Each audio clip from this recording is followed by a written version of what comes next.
Hey, it's Dan, and welcome to Unified Gaming. So, you want a magicka sorcerer that actually works. It hits hard, it's really tanky, and it utilises subclasses to make it better. Well, this is the build for you. This is the Archmage. This is hands down one of the best Magsorc builds you'll find out there.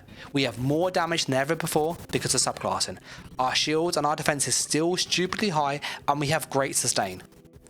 Honestly, this is one of the best ways to play Sorcerer, and with the changes we have more burst than ever before, allowing us to kill even tankier players with much more ease, as you'll see in the gameplay in a moment. With the build itself, it does utilise scribing and subclassing, so you need access to both systems, but they are coming free with the base game very soon, so don't panic there. I'm also going to go through the sets, the skills, everything you need to know, and more importantly to explain why I'm doing what I'm doing. That said, you'll see with the burst here, it hits incredibly hard when you sync everything together and almost one-shots people, so I really hope you enjoy this as much as I do.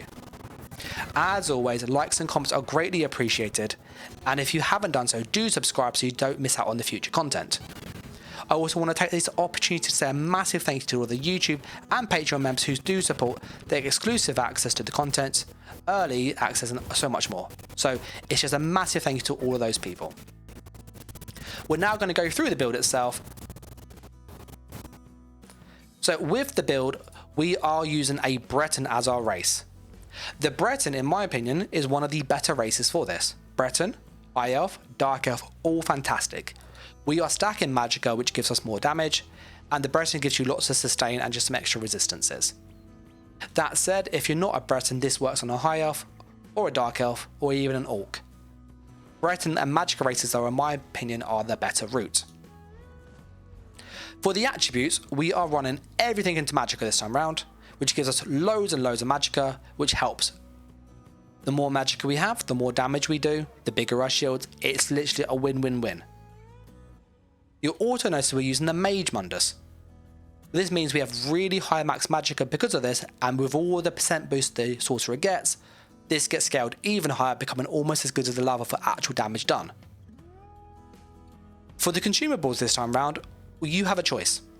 You can use Artean Pickled Fish Bowl, which I would recommend in CP Cyrodiil or CP Imperial City, if you are good at sustaining. If you are someone who finds it hard to sustain, especially with that Dark Deal, then you will want to run a regen food like Witch Mother's Potent Brew. I personally prefer running Witch Mother's Potent Brew just because I like to spam my skills a little too much, and I'm sure many of you are the same as well. That said, the Artane is the better one and I can sustain it myself, but I want to enjoy the game and I find this easier to run and use. For the potions this time round, it's not a unified build without one of these, it's tri-potions. It's health, it's magicka, it's stamina. It covers all bases if you get into trouble, and these are like the staple of PvP in my opinion. If you're not using these, get them, they will make a big difference in your survivability. I'm now going to go through the skills and you talk about what we're doing, why we're doing, because there's a lot to go through, and I really hope you can pay attention and really listen to the nuance, because it's very easy to get confused with subclassing. So with the skill lines this time around, we are utilising Summoning, Stormcalling and Assassination. What that means is by dropping Dark Magic for Assassination, we lose a few good skills. So if we look at our base Sorcerer skill line, we would normally have access to Crystal Frag, which hits very hard. This is a burst skill. And we lose access to Dark Exchange, a sustain skill. What this means, we have less sustain and we need to fix a burst skill. So when I switched out my skill line, I chose a skill line that had loads and loads and loads of burst, Assassination. What that means is that we hit very, very hard, as you'll see, and this has a 24,000 tooltip, almost 26 fully buffed. This becomes a significantly better Crystal Fragment. Crystal Frag typically has an 18 to 22,000 tooltip, and what makes Merciless Resolve so much better this time round is you can charge this up 2 times to shoot 2 in a row. This means it's way more damage because you can land this when you want to, rather than having to play with this RNG game. It also heals you for half the damage done. So you hit somebody very hard and you get lots of healing, which is amazing. So you'll see buffed up, it's a 26,500 tooltip, stupidly high. So this is really worth looking into. The other benefits is that these passives are better in my opinion. Crit chance when you're attacking from the side happens a lot, especially when people run away. Sustain if they die. More crit chance because it's on the bar, and more crit damage, which is more burst. This set of passives, in my opinion, when we compare it to the base Sorcerer one, are significantly better. Because you normally just get cost reduction, a bit more healing if you use like Crystal Frag, sustain if you block, and crit chance. The assassination ones, in my opinion, are just better. So that's why we're using the assassination over the other things. That might, though, realise that you go, oh, the sustain is not the same. And as I explained with the food, this is why you may want to run the Witch Mothers, because it does help fix the sustain. You do lose some Dark Deal. That said, it is optional. You can run this without this, and I have done it successfully in BG's fine. I just prefer this. But that is why we are running different food this time around, so we can add in the assassination for more burst and controlled burst. Going through the actual skills now and what they look like. Fully buffed, we have the following skills. Our spammable is Shock and Soul. It is an 11,300 tooltip with another 2,700 here. This is almost 15,000 combined. With Major Breach, it is the best range spammable in the game. You want to run this. It is a scribe skill using Shock, Class Mastery, and Major Breach. This is like a no-brainer. We then also run some other skills on the front bar. As shown before, we have Merciless Resolve. We also have Hardened Ward, Streak, Inner Light, and Energy Overload. This will give us sustain as we use this to further help that sustain due to the loss of Dark Deal. We then have Vigor. Now you might be going, why are we using Vigor? The shield did get nerfed this patch. So because of that, we need some passive healing, and Vigor is the solution. We then have Haunting Curse. This is a really nice tooltip. It hits very hard. But what you'll notice is that it doesn't update properly. Vigor and Haunting Curse are a bit unique.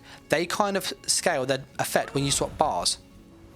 So what will happen is when we cast Haunting Curse when we swap bar, it will calculate the damage. Heal over times don't normally do this, but burst skills do, because it's not done an active effect. It's not a damage over time. So what that means is you actually need to look at the tooltip on the front bar to work out its actual damage. So what that means for our Haunting Curse is actually 16,000. This, with a spec bow, almost one-shot somebody. Add in an overload and you can see the damage is starting to get very, very high very quickly. And it's very easy to do. You literally put on your overload, curse, light attack, and then spec bow light attack, and they're dead. And that will kill most people if they're squishy, streak, and then shoot the second spec bow to execute. This means our spec bow becomes an execute now, which we don't normally have. So really, really good set of synergies all round. On the back bar, we also have Healing Contingency. This is our burst skill. We have Gladiator's Tenacity and Regen, so this is another sustain skill. We then use Critical Surge for more passive healing, and we have Bound Aegis for more max magicka slotted and minor resolve and minor protection, just more mitigation. We then use an ult of choice. Storm Atronach is amazing for this. That said, if you do need a bit more sustain, you could be clever and go to support, put on Barrier on the back bar, and just simply put on Magicka Aid. This is a 10% magicka boost, which is really, really noticeable. So I'm going to buff up with our sets so you can see what we're doing. See what our sustain looks like. So our sustain is 2,500 without a potion. Front bar 2,300. That little bit there, because of that skill, gives us an extra 200 regen. With a potion, it's now 3,000 magicka recovery. It is obscenely good. On the front bar, it's almost 3,000 still. So what this means is our sustain is very, very, very high, and you can get a bit more if you do the barrier trick. I personally prefer the Storm Atronach. It's more useful for like group play. And you could, if you want, run in-cap as just crazy burst. It hits very, very hard. But I personally prefer the overload. It is also worth noting that in the world skills, there are no vampire or werewolf on this build. So you want to be a human. Vampire isn't worth it in my opinion. So don't waste your time, it's just not worthwhile.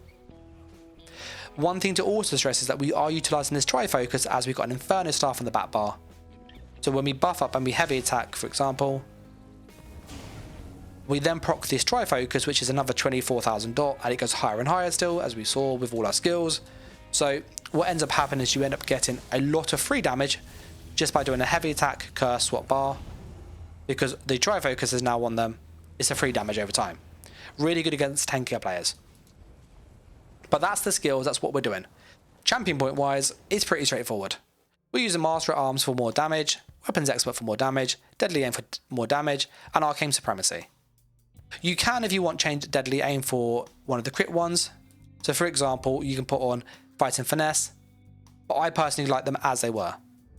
For the red ones, we have Bastion for bigger shields, Celerity for speed, Bane's Refuge for more mitigation, and Fortify for more passive armor. If you want, you can change it for Sustained by Suffering, which is more regen. It's not needed, but it's there if you do need it. And the green ones are like this typical War Mount, Rider, Steed's Blessing, Shadows. They're the typical ones you run. I'm now going to go through the sets, what we're doing, how this is all like working. But if you like this video and these kind of guides, then let me know in the comments below. And if you haven't done so, do subscribe so you don't miss out. For the build itself, we are using Crafty Alfiq. We are using a Lightning Staff Sharpened. This is on the front bar giving us lots of max magicka, which means we have bigger shields, more damage.